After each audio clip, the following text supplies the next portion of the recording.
Hello friends, welcome to my channel. ఈరోజు మనం ఈ వీడియోలో ఏపీ మెగా డేస్కి సంబంధించిన షెడ్యూల్ వివరాలు, అదేవిధంగా మొన్న టెట్కి సంబంధించి ఎందుకు దానికి సంబంధించి కేసు అనేది ఓడిపోయారు, మళ్ళీ ఫ్యూచర్లో ఏమైనా టెట్కి సంబంధించి ఉండడానికి అవకాశాలు ఉన్నాయని చెప్పేసి కంప్లీట్గా మనం అయితే మాట్లాడుకుందాం. సో వీడియో అనేది ఎండ్ వరకు అయితే చూడండి గైస్, చాలా ఇన్ఫర్మేటివ్గా అయితే ఉండబోతుంది.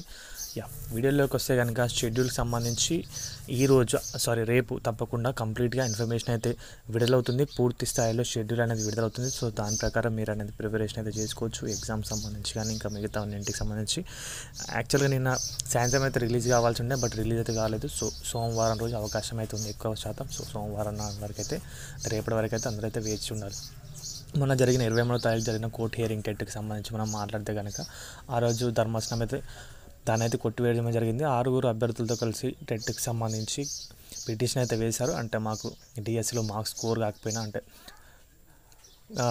మేము పాస్ కాకపోయినా కూడా మమ్మల్ని డిఎస్సి రాయించాలి, ఎందుకంటే ఇప్పటివరకు ప్రతి డిసెంబర్లో టెట్లు పెడతామని చెప్పేసి పెట్టకపోవడం వల్ల మేమైతే దానికి క్వాలిఫై అవ్వలేకపోయామని చెప్పేసి అభ్యర్థులు పిటిషన్ అయితే వేశారు. సో దానికి సంబంధించి ధర్మాసనం అయితే ఇది ఇక్కడ తేలే విషయం అంటే కాదు, సో ఇక్కడ వరకు అయితే రాకూడదు దీనికి సంబంధించి అని చెప్పేసి కేసుని అయితే కొట్టేసి కావాలంటే హైకోర్టులో చూసుకోమని చెప్పేసి చెప్పడమే జరిగింది. సో దాని ద్వారా ఆ కేసుని అనేది ఓడిపోవాల్సి వచ్చింది. సో టెట్ అభ్యర్థులు అయితే ఓన్లీ మ్యాక్సిమం ఇప్పుడైతే ఉండడానికి డిఎస్సికి సంబంధించి ఉంది, ఎందుకంటే ఇప్పుడు ఒకవేళ పిటిషన్ హైకోర్టులో పెట్టినా కూడా ఇప్పుడు అంత తొందరగా అయితే తెలియదు. అప్పుడు వరకు డిఎస్సి కంప్లీట్ అయిపోతుంది.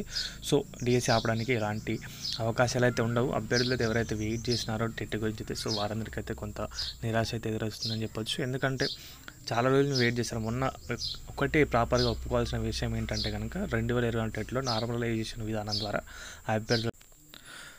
సో ఇది గైస్ వీడియోకి సంబంధించిన అప్డేట్ అయితే కనుక. వీడియో నచ్చితే కనుక వీడియోకి అయితే ఒక లైక్ చేయండి. మన ఛానల్కి ఎవరైనా కొత్తగా వచ్చుంటే సబ్స్క్రైబ్ అయితే చేసుకోండి. థ్యాంక్స్ ఫర్ వాచింగ్ అందరికీ. బాయ్.